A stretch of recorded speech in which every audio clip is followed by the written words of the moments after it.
Cuando la inflación empieza a bajar, mucha gente cree que entramos en una etapa de alivio, pero en realidad entramos en una etapa mucho más delicada, porque el problema ya no es solo económico. Es que empezamos a tomar decisiones grandes con una cabeza entrenada para sobrevivir, no para planificar. Tu cabeza sigue funcionando con los reflejos del pasado, se protege, busca alivio y también quiere recuperar lo que sintió que perdió. El problema aparece cuando no sos consciente de ese reflejo. Porque en ese momento deja de ser una reacción y pasa a ser quien decide por vos. Y cuando ese reflejo mental se mezcla con una inflación que empieza a bajar, se arma un combo perfecto para endeudarse. ¿Por qué pasa esto? Porque durante los periodos de inflación alta muchas personas se acostumbran a vivir en modo urgencia, a gastar rápido, a adelantar consumos, a pensar que el dinero hoy vale más que mañana. Ese comportamiento tiene sentido en contextos extremos. El problema es que cuando el contexto cambia, el comportamiento suele quedarse. Entonces la inflación empieza a bajar, pero tu cabeza todavía actúa como si no fuera a durar. Y ahí aparece la tentación de financiar, de endeudarse, de aprovechar ahora, como si todavía estuviéramos corriendo contra el reloj. Todo este reflejo mental no aparece de la nada, se forma en contextos de inflación alta, cuando durante mucho tiempo vivir apurado fue una forma de protección, ese mecanismo queda grabado. Y cuando el contexto empieza a cambiar, no se apaga solo, ahí es donde empiezan los errores más sutiles. Y acá aparece algo que casi nunca se nombra, pero que pesa muchísimo más de lo que creemos. Nuestra mente le da mucho más valor a lo que pasó hace poco que a todo lo que ocurrió antes. No porque sea más importante, sino porque es lo que tenemos más fresco. Después de años de inflación alta, la experiencia reciente domina, aunque los datos empiecen a mejorar, aunque algunos indicadores cambien, la cabeza sigue operando como si el riesgo extremo estuviera a la vuelta de la esquina, y desde ese lugar, se decide mal. No porque seas irracional, sino porque tu cerebro está diseñado para protegerte de lo último que dolió. Eso hace que muchas decisiones no se tomen mirando el ciclo completo, sino mirando apenas los últimos meses, y ahí aparece un problema serio: reaccionamos tarde, reaccionamos de más o reaccionamos mal. No porque falte información, sino porque sobrepasado en la cabeza. No es que no entendamos lo que está pasando, es que seguimos sintiendo lo que ya pasó, y mientras no separemos una cosa de la otra, el pasado va a seguir manejando decisiones que creemos actuales. A este escenario se le suma otro factor silencioso: el crédito.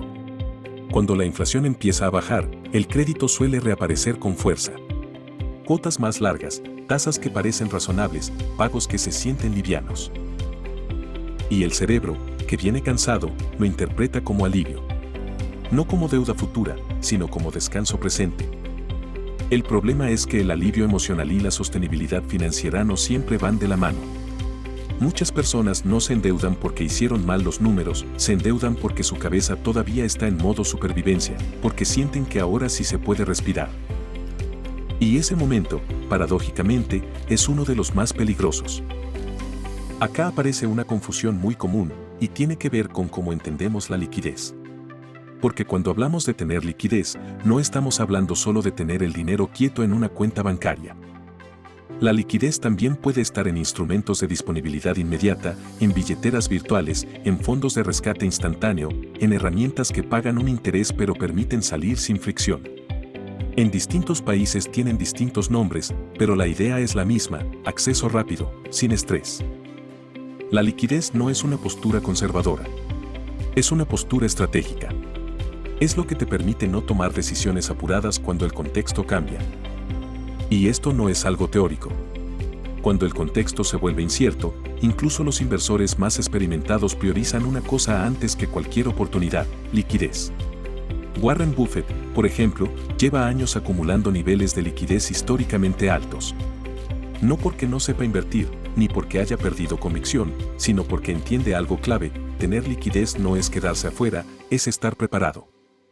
Y esto no se trata de compararse con Buffett. Se trata de entender el principio.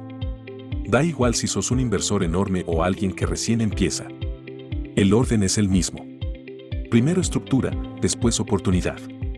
La liquidez no te dice qué comprar. Te dice cuándo podés esperar. Ese mismo principio aplica incluso cuando el capital es chico.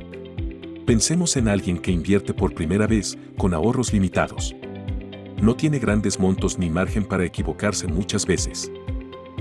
Cuando ese inversor pone todo lo que tiene en una sola decisión, sin liquidez, cualquier imprevisto lo deja contra la pared. Un gasto inesperado, una baja momentánea del mercado, una urgencia personal y la inversión deja de ser una decisión para convertirse en una obligación. En cambio, cuando incluso con poco capital se prioriza la liquidez y la estructura, se gana algo mucho más importante que la rentabilidad inmediata: tiempo. Tiempo para esperar. Tiempo para aprender. Tiempo para no equivocarse caro. Muchas veces el inversor chico que respeta el orden sobrevive más tiempo que el grande que se apura. No porque gane más, sino porque no se rompe en el camino. Desde acá se conecta otro punto clave que suele generar muchos errores: los plazos. Y no los plazos que decimos en voz alta, sino los que realmente podemos sostener cuando el mercado se mueve. Muchísima gente cree que invertir a largo plazo es una declaración de principios, cuando en realidad es una prueba emocional. Decir voy a largo es fácil. Vivirlo cuando el precio baja, cuando las noticias empeoran o cuando el entorno se vuelve incómodo, es otra cosa muy distinta. Ahí es donde muchos descubren tarde que su tolerancia al riesgo era teórica. Que habían armado un plan para un inversor ideal, no para la persona real que son. Y cuando esa diferencia aparece, el plan se rompe. Muchísima gente dice invertir a largo plazo, pero ante el primer movimiento incómodo del mercado cambia decisiones y actúa como inversor de corto plazo. Otros dicen ser de corto plazo, pero cuando el precio baja se convierten en holders a la fuerza. No por convicción, sino porque vender en pérdida duele. Eso genera una incoherencia enorme, porque terminas jugando un juego distinto al que creías estar jugando. El plazo no es lo que decís. Es lo que realmente soportas cuando el mercado se mueve. Y si no lo definís de antemano, el mercado lo define por vos. No se invierte igual cuando el horizonte es de meses que cuando es de años. No se toman las mismas decisiones cuando necesitas el dinero pronto que cuando no lo vas a tocar durante mucho tiempo. Mezclar esos tiempos es una de las principales fuentes de estrés financiero y de malas decisiones. A todo esto se le suma un contexto macro que hoy es especialmente confuso. Porque pueden pasar varias cosas muy distintas entre sí y todas son plausibles. Puede bajar la inflación, pero no mejorar el empleo. Puede bajar la inflación, pero seguir cayendo el consumo. Puede bajar la inflación, pero aumentar la incertidumbre general. Y en cada uno de esos escenarios, las decisiones financieras cambian. No porque haya una fórmula correcta, sino porque el margen de error se achica o se agranda. No es lo mismo invertir en un mundo de inflación descendente con disciplina monetaria, que en uno de inflación contenida artificialmente con emisión creciente. Los precios pueden no explotar de inmediato, pero los desequilibrios se acumulan. Ahí aparece otra trampa mental muy común: creer que porque algo todavía no pasó, no va a pasar. O creer que porque el último dato fue bueno, el camino ya está despejado. La historia económica muestra lo contrario. Los cambios importantes casi nunca avisan. Y cuando llegan, llegan rápido. Por eso este video no es una invitación a predecir. Es una invitación a prepararse. Prepararse no significa quedarse afuera. Significa tener margen. Significa no comprometer todo. Significa no vivir al límite de tus finanzas ni de tu cabeza. Porque el margen no solo te protege de errores propios, también te protege del mundo. De lo que no viste venir. De lo que todavía no existe. Cuando entendés esto, cambia también la forma en la que evalúas tus decisiones.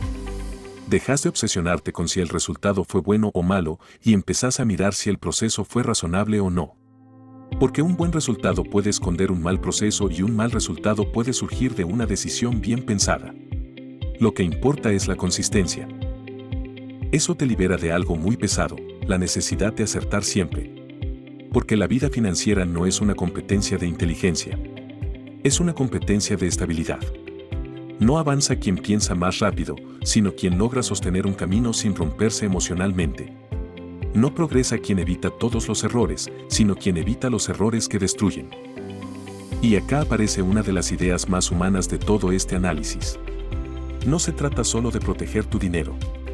Se trata de proteger tu relación con el dinero. Tu capacidad de dormir tranquilo. Tu claridad mental para decidir. Tu energía cotidiana. Cuando cruzas el umbral de lo que tu mente puede tolerar, dejas de decidir vos. Empieza a decidir el miedo, la ansiedad o la euforia. Y en ese estado incluso las mejores estrategias fallan. No porque sean malas, sino porque ya no estás emocionalmente preparado para ejecutarlas. Cuando empezás a ver al dinero como un colaborador, todo cambia. Dejas de buscar milagros y empezás a construir procesos. Dejas de perseguir el momento perfecto y empezás a armar un sistema que funcione incluso cuando el contexto no acompaña. Dejas de ver al dinero como un premio y empezás a verlo como una herramienta. Y cuando logras integrar todo esto, aparece una forma distinta de caminar la vida financiera. Más sobria y más consciente, pero a su vez, menos reactiva. Entendés que el riesgo y la suerte caminan con vos, no para asustarte, sino para recordarte que no todo depende de vos. Que podés hacer muchas cosas bien y aún así fallar. Y que también podés equivocarte y salir ileso. Por eso el margen no existe para ganarle al destino, sino para convivir con él. Y si hay algo que me gustaría que te lleves de este video, no es una predicción ni una promesa. Es una pregunta. ¿Estás tomando decisiones desde el contexto actual o desde el reflejo de un pasado que ya cambió? Y ligado a esa pregunta queda un tema clave que vamos a trabajar en profundidad en el próximo episodio, el colchón. No como un capricho ni como dinero improductivo, sino como la base que te permite invertir sin quedar atrapado en decisiones forzadas. Hoy alcanza con entender esto, sin margen, cualquier estrategia se vuelve frágil. En el próximo video lo vamos a desarmar con calma. Si este contenido te ayudó a pensar mejor tu situación, déjame un comentario. Los leo y me sirve mucho saber qué parte te resultó más útil. Gracias por pensar con nosotros. Nos vemos en el próximo episodio.